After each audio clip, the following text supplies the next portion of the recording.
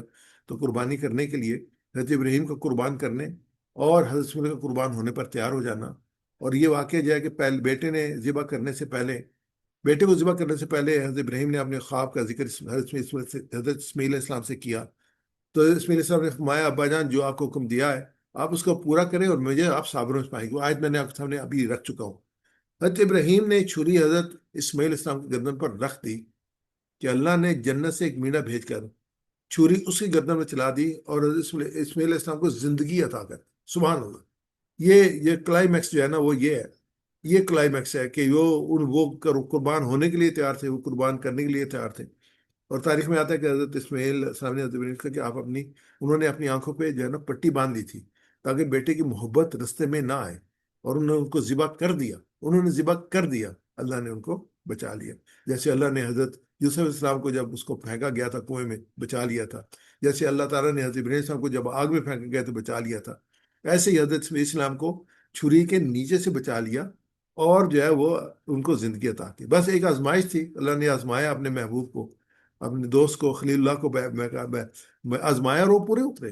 اور پھر اللہ نے آواز دی، وَنَادَيْنَاهُ يَا إِبْرَاهِيمُ وَنَادَيْنَاهُ يَا إِبْرَاهِيمُ، اور ہم نے ندا دی، اے ابراہیم، قد صدقت رؤیا، تو نے اپنا خواب سچا کر دکھایا، اِنَّا كَذَلِكَ نَجْزِي الْمُحْسِنِينَ، ہم نیکی کرنے والوں کو ایسی جزا دیتے ہیں۔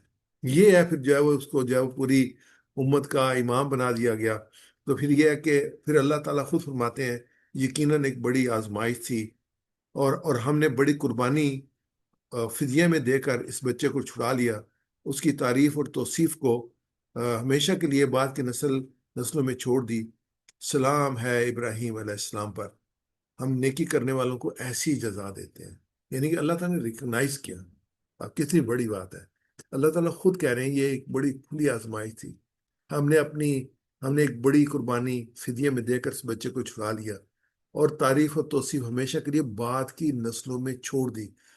سلام علی ابراہیم، سلام ہو ابراہیم علیہ السلام تو ابراہیم، کذالک نجزی المحسنین، نہیں کرنے والوں کو ایسی ہی جزا دیتے ہیں۔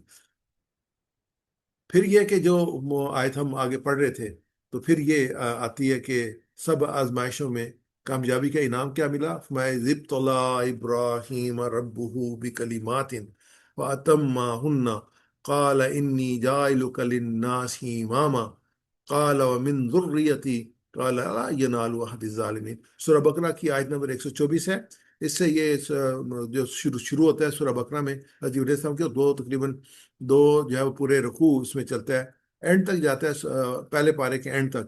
آپ ضرور اس کو جو ہے تفسیر سے پڑھیے گا، اور آپ بہت جو ہے آپ کو شعور ملے گا، آپ بہت انجوائے کریں گے اس کو پڑھنے کے بعد بھی، اور اس کے بعد جب حج کریں گے تو انشاءاللہ آپ کو بہت جو ہے وہ ایک انسائٹ نظر آئے گی کہ حضرت ابراہیم علیہ السلام نے کون کون سی دعائیں کی اور کیا کیا قربانیاں دیں۔ وہ تو میں انشاءاللہ کچھ نہ کچھ میں آپ کو بتا ہی رہا ہوں۔ یاد کرو جب ابراہیم علیہ السلام کو اس کے رب نے چند باتوں میں آزمایا اور سب میں پورا اتر گیا، تو اس نے کہا میں تجھے سب لوگوں کا پیشوا بنانے والا ہوں۔ ابراہیم نے عرض کیا کہ میری اولاد سے بھی یہ وعدہ ہے؟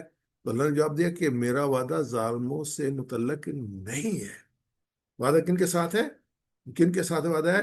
کہ جو اللہ کے توحید پہ ایمان لاتے ہیں، اللہ پہ ایمان لاتے ہیں، جو اسوہ ابراہیم کو فالو کرتے ہیں، جو اسوہ محمد صلی اللہ علیہ وسلم کو فالو کرتے ہیں، ان کے ساتھ ہے، باقی کے ساتھ وعدہ نہیں ہے۔ اس کے بعد یہ ہے کہ حضرت ابراہیم علیہ السلام کو بیت اللہ کی تعمیر کا حکم دیا گیا۔ ان اول بیت وضع للناس للذی وقت مبارک وہدی للعالمین، سورہ آل عمران کے آیت نمبر 96 ہے۔ اس میں بھی ایک پورا حصہ ہے جس میں کہ حضرت ابراہیم علیہ السلام، بیت اللہ، قربانی، یہ سارا دوبارہ ریپیٹ ہوتا ہے۔ یہ بھی ریفرنس ضرور لے لیجیے گا۔ بے شک سب سے پہلی عبادتگاہ جو اللہ انسانوں کے لیے تعمیر ہوئی وہی مکہ میں واقع ہے، اس میں خیر و برکت دی گئی تھی، اور تمام جہان والوں کے لیے مرکز ہدایت بنایا گیا تھا، وَهُدًى لِّلْعَالَمِينَ، تمام جہان والوں کے لیے برکت۔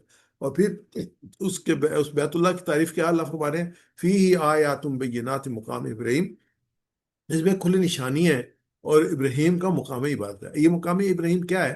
یہ ایک پتھر ہے، ابھی میں ڈیٹیل میں جائیں گے ہم، جو کہ اس جار میں جو ہے انہوں نے رکھا ہوا ہے، اور یہ آپ دیکھ سکتے ہیں جا کے۔ تو پھر کہا گیا وَاتَّخَذُوا مِن مقام ابراہیم مصلی، کہ جو ابراہیم کو نماز کی جگہ بنا لو۔ اور اکثر امام جب جو ہے وہ اس میں کھڑا ہوتا ہے تو مطاف کے اندر، تو مقام ابراہیم کے پاس اپنا مصلی بناتا ہے۔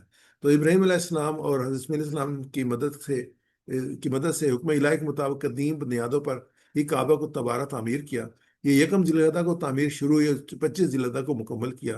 حضرت ابراہیم ایک پتھر پر کھڑے ہو کر تعمیر کی، وہ پتھر خود بخود اٹھتا گیا، اور اس پر حضرت ابراہیم علیہ السلام کے پیروں کے نشان آج بھی موجود ہیں، اسی لیے قرآن میں اس کو مقام ابراہیم کہا گیا ہے۔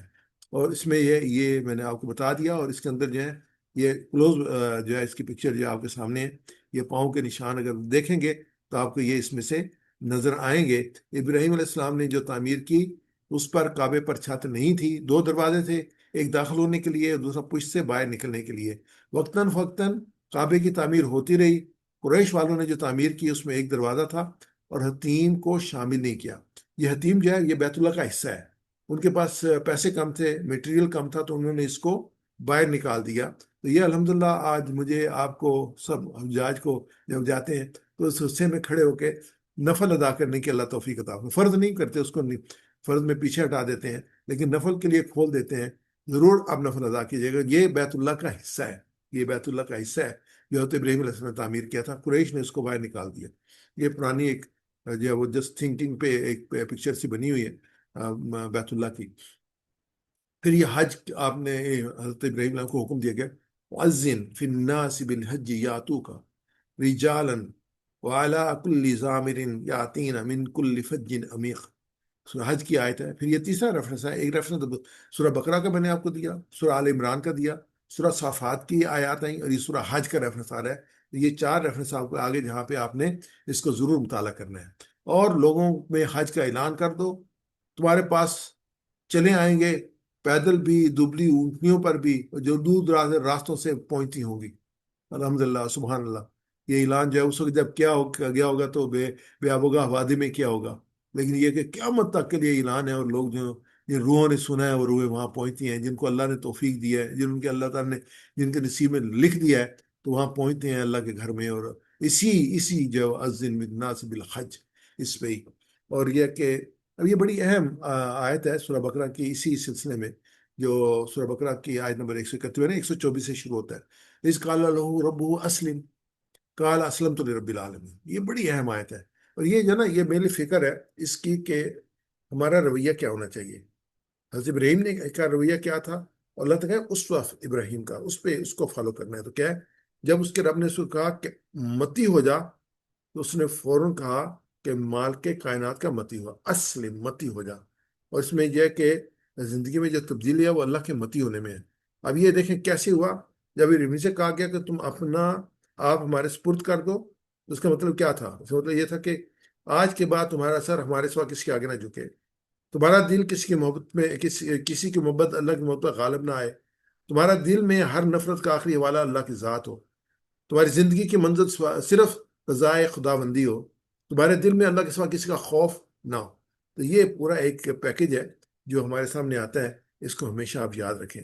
اس کے بعد یہ کہ ابراہیم سے کہا گیا کہ تم اپنا آپ ہمارے سپرد کر دو، تمہاری چاہتیں، تمہاری خواہشیں، تمہاری آرزویں اس دربار سے اذن لے کر آگے بڑھے. جو اللہ کا حکم ہے اس کے مطابق چلیں. تمہارے دل میں اپنی ذات کے غلبے کے لیے نہ ہو، بلکہ اللہ کے دین کے غلبے کی خواہشیں مچلیں. تمہاری ذات کا سفر اللہ کے سوا کسی اور کی طرف نہ ہو. یہ بڑی امپارٹنٹ پوائنٹس ہیں. اس کو آپ جو ہے نا اپنے ذہن میں رکھیں. یہ ایکسٹریکٹ ہے جو قرآن پاک کی آیت ہمارے سامنے آ رہی ہیں. اس قال ربک اسلم قال اسلمت لرب العالمین. اور تمہارا وطن وہ ہو جہاں دین غالب ہو. جہاں دین غالب نہیں ہو وہاں سے ہجرت کا حکم ہے. آج کل تو ہجرت ہوتی ہے، یہاں پہ مال زیادہ ہے، وہاں پہ ہجرت کی حکومت ہے. چاہے وہ کفار کا ملک ہو، چاہے وہ امریکہ ہو، کینیڈا ہو، انگلینڈ ہو، تو وہاں پہ لوگ چلے جاتے ہیں. نہیں، وہ ہجرت نہیں ہے، وہ مالی جو ہے وہ منفعت کے لیے. ہجرت کیا ہے؟ اللہ نے کہا وطن وہ جہاں دین غالب ہو. یا پھر وہاں پہ دین غالب کی جو ہے وہ انسان اسٹرگل کرے جہاں پہ بھی جائے. تمہاری ہجرت صرف اللہ کی طرف ہو، تمہاری پناہ گاہ صرف اللہ کی ذات ہو، تمہاری نماز، تمہاری قربانی، تمہارا جینا، تمہارا مرنا اللہ کے لیے ہو. وہ سورہ نام کیا تھا؟ قل ان صلاتی و نسکی و ماہیایا و مماتی للہ رب العالمین. اور ابراہیم نے اس جواب میں کیا عرض کیا؟ اسلمت لرب العالمین، میں نے اپنے آپ کو پروردگار عالم کے سپرد کر دیا. آپ بھی یہی کہیں، آپ بھی یہی کہیں کہ اللہ ہم نے اپنے آپ کو تمہارے سپرد کر دیا، تو اسے قبول کر لے. تو یہ ہمارا تھا. اس میں جو چند ایک پوائنٹ اور ہیں وہ یہ ہے کہ حکم ہوا رب کی خاطر آگ میں بے خطر کود پڑے. حکم ہوا گھر بار وطن سب کچھ چھوڑ دیا. حکم ہوا باپ کے لیے استغفار تک ترک کر دیا. حکم ہوا تو اہل ویال کو وادی غیر زیزر میں جا بسایا. حکم ہوا تو پتھروں سے اللہ کے گھر کی دیواریں چن دی. حکم ہوا تو جوان سال بیٹے کو گلے پر بے دریغ چھری رکھ دی. کوئی بھی حکم آیا تو جواب میں یہی پکارے لبیک اللہم لبیک. اب آپ پکارے نا لبیک اللہم لبیک. تو یہ یاد رکھیں کہ ابراہیم علیہ السلام جب پکارا تھا تو اس کا کیا مطلب تھا. ہماری پکار بھی یہی پکار ہے. ہم پوری طرح اللہ کے آگے سبمٹ کر دیں اپنے آپ کو، یہی چاہیے. تو نبی اکرم صلی اللہ علیہ وسلم نے حجت الوداع کے موقع پر، یہ امپورٹنٹ موقع تھا، وہ آخری موقع تھا، 1,40,000 لوگ موجود تھے. وہاں پہ اللہ کے رسول صلی اللہ علیہ وسلم نے اپنی آخری وصیت نصیحت قاعدہ بیان کیا. ایک تو اس سے ایک نئے عالمی نظام کا آغاز فرمایا، سابقہ جہانانہ ظالمانہ نظام کو منسوخ فرمایا. ہر شخص کی جان مال عزت آبرو کی حرمت کا اعلان کیا۔ یہ عالمی امن کے قیام کا اعلان تھا۔ تقوی کو شرف اور کرامت کی بنیاد قرار دیا اور عالمی مساوات کو قائم فرمایا۔ سود کی ممانعت کا اعلان فرمایا اور معاشی اتصال کو ختم کر دیا۔ عورت کے حقوق، اس کی عزت ناموس کو تحفظ دے کر اس کا وقار بلند کیا۔ زیر دست افلاس زدہ انسانیت کے حقوق اور تحفظ فرما کر ان میں جینے کا حوصلہ اور ناانصافی کے ساتھ ڈٹ جانے کی جرت عطا فرمائی۔ کسی عربی کو کسی اجمی پر، کسی گورے کو کسی کالے پر کوئی فقیت برتری حاصل نہیں۔ اگر کسی کو یہ فضیلت ہے تو صرف تقوی کی بنیاد پر۔ ہر مسلمان کا خون، جان و مال، عزت و آبرو اتنی حرمت کے حامل ہے جتنا یہ شہر اور یہ دن سب کے لیے ہے۔ اور فرمایا فَلْيُبَلِّغِ الشَّاهِدُ غائب، کہ سنو جو لوگ یہاں موجود ہیں انہیں چاہیے کہ یہ احکام اور باتیں ان لوگوں تک پہنچا دیں جو یہاں موجود نہیں۔ ایک کنٹینیوس دعوت کا سلسلہ شروع ہوا اور میں آپ کے سامنے پیش کر رہا ہوں، آپ بھی اس کو نوٹ کیجیے گا، آپ بھی آگے پیش کیجیے گا۔ یہ کام اکیلے ہونے کا نہیں ہے، مل کر اجتماعی کے ساتھ شامل ہو کر کرنے کا ہے۔ یہ حج ایک بہت بڑی اجتماعیت ہے، سال میں ایک دفعہ لوگ اکٹھے ہوتے ہیں، پوری دنیا سے لوگ اکٹھے ہوتے ہیں اور اس میں دعا کرتے ہیں کہ اللہ تعالیٰ اے اللہ ہمارے بھائیوں اور بہنوں کے حج کو قبول فرما اور ان کو بہترین اجر عطا فرما۔ ہمارے مظلوم فلسطین اور غزہ کے بھائی بہنوں اور بچوں کی نصرت فرما، آمین یا رب العالمین۔ انشاءاللہ اگلے پروگرام کی طرف چلتے ہیں۔